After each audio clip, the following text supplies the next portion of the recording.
வணக்கம் மக்களே. நம்ம கார்த்திக் கதையில February 11 என்ன நடக்க போகுது அப்படிங்கிறத பத்தி தாங்க இந்த வீடியோல இப்ப நம்ம பார்க்க போறோம். இந்த வீடியோவுக்கு மறக்காம லைக் பண்ணிக்கோங்க. நீங்க லைக் பண்றதுதான் எங்களுக்கு அடுத்து வீடியோ போடுறதுக்கு ரொம்பவே இன்ட்ரெஸ்டிங்கா இருக்கும்.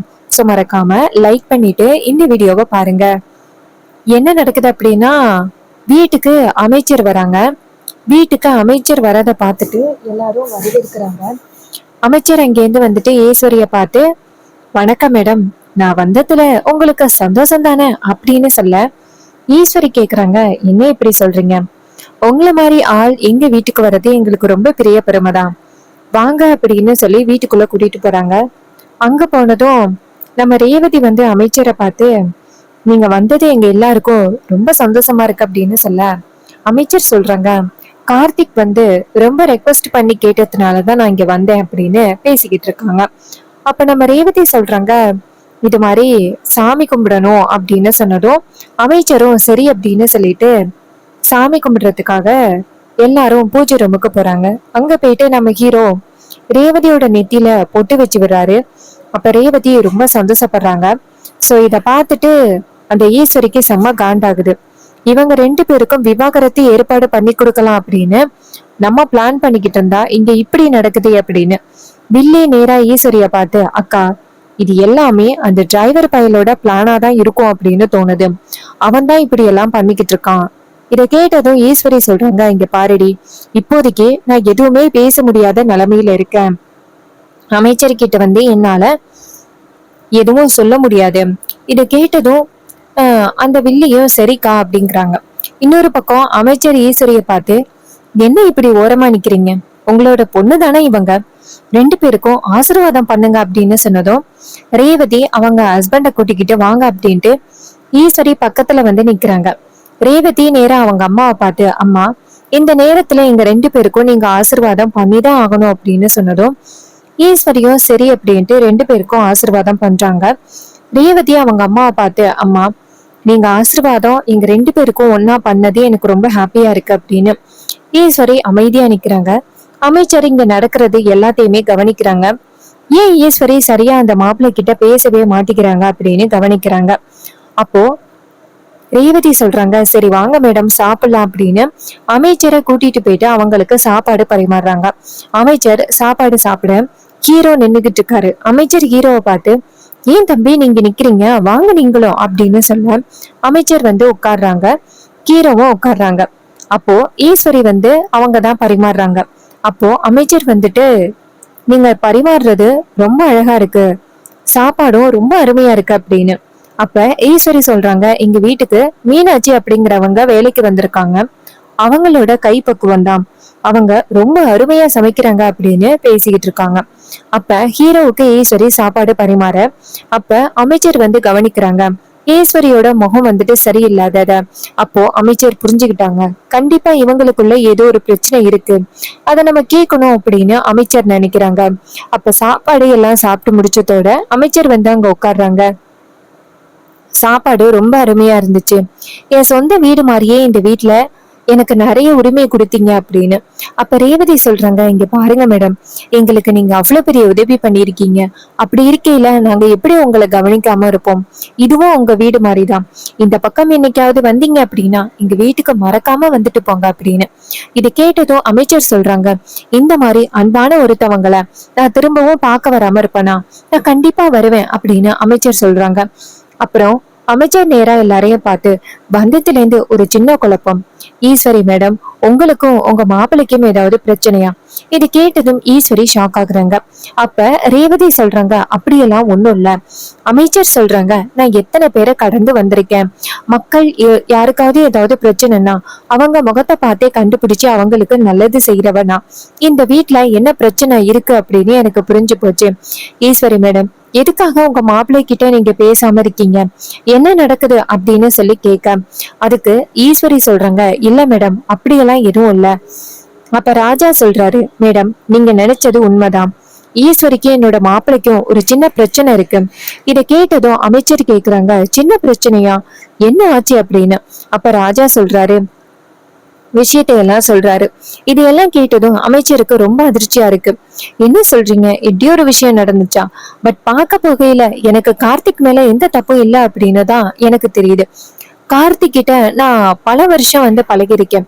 அவரு மாதிரி ஒரு நல்லவரை யாராலையும் பார்க்கவே முடியாது. அவரு இந்த ஊருக்காகவும் எவ்வளவு நல்லது பண்ணியிருக்காரு. உங்க குடும்பத்துக்கும் அவர் வந்ததுல இருந்து நல்லது மட்டும் தானே பண்ணியிருக்காரு. சோ அதையாவது நீங்க பார்க்க வேண்டியது இல்லையா? இங்க பாருங்க ஈஸ்வரி மேடம், ஏதோ ஒரு விஷயம் உங்களை தடுக்குது, மாப்பிள்ளை கிட்ட பேச விடாம. பட் நீங்க கூடிய சீக்கிரம் அவரை புரிஞ்சுக்கிட்டு உங்க பொண்ணையும் அவங்க 2 பேரையும் சேர்த்து வைங்க. விவாகரத்து அப்படிங்கறத சீக்கிரம் முடிவு பண்ணா அதுக்கப்புறம் உங்க பொண்ணோட வாழ்க்கை தான் பாதிக்கும். அத பத்தி கொஞ்சமாவது யோசிச்சு பாருங்க அப்படின்னு. அப்ப ஈஸ்வரி சொல்றாங்க, சரிங்க மேடம் அப்படின்னு. அமைச்சர் சொல்றாங்க, இங்க பாருங்க, விவாகரத்து முடிவை தயவு செஞ்சு நீங்க மாத்திக்கிடுங்க. உங்க பொண்ணுக்கு விவாகரத்து ஏற்பாடு பண்ணி கொடுத்தீங்க அப்படின்னா அதுக்கப்புறம் உங்க பொண்ணோட எதிர்காலம் தான் ரொம்பவே பாதிக்கும். இது கேட்டதும் ஈஸ்வரியும் சரி அப்படின்னு சொல்றாங்க. அப்புறமா அமைச்சர் எல்லாரையும் பார்த்து, சரி, நான் இங்க வந்தது எனக்கு ரொம்பவே சந்தோஷமா இருக்கு. இந்த மாதிரி ஒரு இடத்துல நான் ரொம்பவே ஹாப்பியா இருந்தேன். இது எல்லாத்துக்கும் காரணம் கார்த்திக் தான். இந்த மாதிரி ஒரு அன்பானவங்களை சந்திக்க வச்சிருக்காரு அப்படின்னு. இது கேட்டதும் அவங்களும் சரி அப்படின்னு சொல்லிட்டு பேசிக்கிட்டு இருக்காங்க. அதுக்கப்புறமா அமைச்சருக்கு ஒரு முக்கியமான கால் வருது. உடனே அமைச்சர் சொல்றாங்க, எனக்கு ரொம்ப முக்கியமான கால் வந்துருச்சு. சோ இதுக்கப்புறம் என்னால இங்க இருக்க முடியாது, நான் கிளம்புறேன் அப்படின்னு சொல்ல அவங்க எல்லாருமே சரி அப்படின்னு சொல்லிட்டு அமைச்சரை அனுப்பி வைக்கிறாங்க. அமைச்சர் வெளியில போகும் பொழுது ஈஸ்வரிய பார்த்து, ஈஸ்வரி மேடம், நான் சொன்ன விஷயத்த பத்தி யோசிச்சு பாருங்க. அவசரப்பட்டு இந்த விவாகரத்து முடிவெல்லாம் எடுக்க வேணாம். உங்க பொண்ணுக்கு அந்த பையன் கூட வாழ்றதுக்கு முழு விருப்பம் இருக்கு. சோ இப்படி இருக்கையில நீங்க இந்த மாதிரி ஒரு முடிவு எடுக்கிறது ரொம்பவே தப்பு. அவங்களோட எதிர்காலத்தை ரொம்பவே பாதிக்கும். இதை கேட்டதும் ஈஸ்வரியும் சரி அப்படின்னு சொல்றாங்க. அதுக்கப்புறம் அமைச்சர் அந்த இடத்துல இருந்து கிளம்புறாங்க. ஹீரோ அமைச்சருக்கு ரொம்ப நன்றி சொல்லி அனுப்பி வைக்கிறாங்க. அமைச்சர் அந்த இடத்துல இருந்து போனதோட ஈஸ்வரி செம்ம காண்டுல, ஏ டிரைவர் பயலே அப்படின்னு சொல்லி கூப்பிட, அப்ப ராஜா சொல்றாரு, ஈஸ்வரி, வர வர மாப்பிள்ளைய நீ இப்படி மரியாதை இல்லாம கூப்பிடுறது எனக்கு கொஞ்சம் கூட பிடிக்கவே இல்லை. நம்ம பொண்ணை கல்யாணம் பண்ணவரு அவரு, அவரை போயிட்டு இப்படி நீ மரியாதை இல்லாம பேசுற அப்படின்னு. அதுக்கு ஈஸ்வரி சொல்றாங்க, இங்க பாருங்க, அவன் பண்ண விஷயம் உங்க யாருக்கும் பெரிய விஷயமா இல்லையா? அவன் என்னெல்லாம் பண்ணிக்கிட்டு இருக்கான் அப்படிங்கறது உங்களுக்கு தெரியலையா அப்படின்னு. அதுக்கு ராஜா சொல்றாரு, இங்க பாரு, அவருக்கும் நம்ம பொண்ணுக்கும் கல்யாணம் ஆகிருச்சு. நீ இந்த மாதிரி கோவப்பட்டு பேசுறது ரொம்ப தப்பு ஈஸ்வரி. அப்ப ஈஸ்வரி சொல்றாங்க, உங்க எல்லாருக்கும் எங்க அம்மா இறந்த விஷயம் பெரிய விஷயமாவே இல்லை. எங்க அம்மாவை இழந்து இருக்கிற எனக்கு தான் தெரியும் இதோட வலி வருத்தம் என்ன அப்படின்னு. அதுக்கு ராஜா சொல்றாரு, இங்க பாரு, மாப்பிள்ளை மட்டும் அவரோட அம்மாவை எப்படி பறி கொடுத்தாரு அப்படின்னு உனக்கு தெரியுமா? இதே விஷயம் யாருக்கும் தெரியக்கூடாது அப்படிங்கிறதுக்காக என் தங்கச்சி அப்படி இறந்துட்டான். இது எல்லாத்துக்கும் காரணம் யாரு தெரியுமா? நீதான். நீ மட்டும் எல்லா விஷயத்துக்கும் சரி அப்படின்னு சொல்லி நீ குடும்பம் ஒண்ணு செய்யறதுக்கு சரின்னு சொல்லி இருந்தியன்னா இவ்வளவு பெரிய விஷயம் நடந்திருக்கிறதுக்கு வாய்ப்பே கிடையாது. இன்னைக்கு மருமகன் அவருடைய அம்மாவை இழந்து நிக்கிறதுக்கு காரணம் நீயும் ஒருத்தி தான். ஆனா அவரு கோவப்பட்டாரா? எல்லா விஷயத்தையும் பரவாயில்ல அப்படின்னு சொல்லி கடந்து போய்கிட்டா இருக்காரு. இதை கேட்டதும் ஈஸ்வரி சொல்றாங்க, இங்க பாருங்க, உங்களுக்கு தங்கச்சி பையன் அப்படிங்கிறதுக்காக நீங்க ரொம்ப அதிகமா தான் சப்போர்ட் பண்ணுவீங்க அப்படின்னு. இதை கேட்டதும் அவரு சொல்றாரு, இங்க பாரு, நீ கொஞ்சம் கூட நியாயமாவே நடந்துக்க மாட்ட. எல்லாமே உன் தங்கச்சிய சொல்லணும். உன் தங்கச்சி உனக்கு அடுத்தடுத்து சொல்லி கொடுத்துக்கிட்டு இருக்கிறதுனாலதான் நீ அடுத்தடுத்து இப்படி எல்லாம் தவறான முடிவு எடுத்துக்கிட்டு இருக்க. கூடிய சீக்கிரம் மாப்பிள்ளை மேல எந்த தப்பும் இல்ல, அவரு ரொம்ப நல்லவரு அப்படிங்கிறத நீ புரிஞ்சுப்ப. அப்படி புரிஞ்சுக்கும் பொழுது நீ ரொம்ப வருத்தப்பட போற பாரு அப்படின்னு. அதுக்கு ஈஸ்வரி சொல்றாங்க, அப்படியெல்லாம் என்னைக்கும் நடக்கிறதுக்கு வாய்ப்பே கிடையாது அப்படின்னு சொல்லிட்டு ஈஸ்வரி கோவமா அந்த இடத்துல இருந்து போறாங்க. அவங்க போனதும் வில்லி எல்லாரையும் பார்த்து, என்ன அக்காக்காரி, சீக்கிரம் மனசு மாறிடுவா, இந்த டிரைவர் பையல மாப்பிள்ளைய ஏத்துப்பா, அவன் மறுபடியும் இந்த வீட்டுக்குள்ள ரொம்ப கெத்தா சுத்தலாம் அப்படின்னு நீங்க நினைச்சுக்கிட்டு இருக்கீங்களா? அப்படியெல்லாம் இனிமே நடக்கிறதுக்கு வாய்ப்பே கிடையாது. அக்கா என்னைக்குமே அந்த டிரைவர் பையல மன்னிக்கிறதுக்கு துளி அளவு கூட வாய்ப்பே கிடையாது அப்படின்னு சொல்லிட்டு அந்த இடத்துல இருந்து வில்லி போறாங்க. அவங்க போனதும் ராஜா நேரா மாப்பிள்ளைய பார்த்து, மாப்பிள்ளை இங்க பாருங்க, ஈஸ்வரி இப்படி பேசுறா அப்படின்னு நீங்க கோவப்படாதீங்க. அப்ப ஹீரோ சொல்றாரு, மாமா, அத்தைக்கு என் மேல கோவம் இருக்கிறது நியாயம்தான் மாமா. ஏன்னா நான் உண்மையை சொல்லியிருக்கணும். அப்படி உண்மையை சொல்லாம இத்தனை நாளும் இப்படி பண்ணது ரொம்ப தப்புதான். அத்தை என் மேல ரொம்ப நம்பிக்கையோட இருந்தாங்க. சோ அத்தை கண்டிப்பா அப்படிதான் கோவப்படுவாங்க அப்படின்னு சொன்னதும் ராஜா சொல்றாரு, மாப்பிள்ள நீங்க ரொம்ப பக்குவமா நடந்துக்கிறீங்க. ஆனா அந்த பக்குவம் வயசான ஈஸ்வரிக்கு இல்லையே அப்படின்னு. அதுக்கப்புறம் ஹீரோ சொல்றாரு, சரி எனக்கு ஒரு முக்கியமான ஒருத்தவங்களை பார்க்க போக வேண்டியது இருக்கு, நான் போய் பார்த்துட்டு வரேன் அப்படின்னு சொல்ல அவரும் சரிங்க மாப்பிள்ள அப்படிங்கிறாங்க. அப்புறமா ஹீரோ நேரா அமைச்சரை போய் பாக்குறாங்க. அமைச்சர் ஹீரோவை பார்த்து வாங்க தம்பி அப்படின்னு சொல்ல ஹீரோ சொல்றாரு, ரொம்ப தேங்க்ஸ் மேடம், நான் சொன்ன வார்த்தைக்காக நீங்க அந்த ஃபங்க்ஷனுக்கு வந்ததுக்கு. அமைச்சர் சொல்றாங்க, இங்க பாருங்க தம்பி, நீங்க கூப்பிட்ட உடனே நான் வந்தது எதுக்காக தெரியுமா? அபிராமி மேடத்துக்காக தெரியுமா? அபிராமி மேடம் எவ்வளவு நல்லது பண்ணிருக்காங்க. அதே மாதிரி நீங்களும் அபிராமி மேடத்தோட சிலைய வச்சு அந்த இடத்துல ஆசிரமம் அமைக்கணும் அப்படின்னு ஆசைப்பட்டீங்க. சோ இது யாருக்கு இந்த மாதிரி ஒரு எண்ணம் வரும்? அவங்க இறந்துட்டாங்க, அவங்க நினைச்சது நம்ம எதுக்கு நிறைவேற்றணும் அப்படிங்கிற இந்த காலகட்டத்துல அம்மாவுக்காக அந்த கடமையை நிறைவேற்றுறீங்களே, அது எத்தனை பேருக்கு இந்த மாதிரி என்ன வரும்? உங்களை மாதிரி ஒரு புள்ள கிடைச்சதுக்கு அபிராமி அம்மா ரொம்ப கொடுத்து வச்சிருக்கணும். அவங்கதான் ரொம்ப கூடிய சீக்கிரம் இந்த உலகத்தை விட்டு போயிட்டாங்க அப்படின்னு.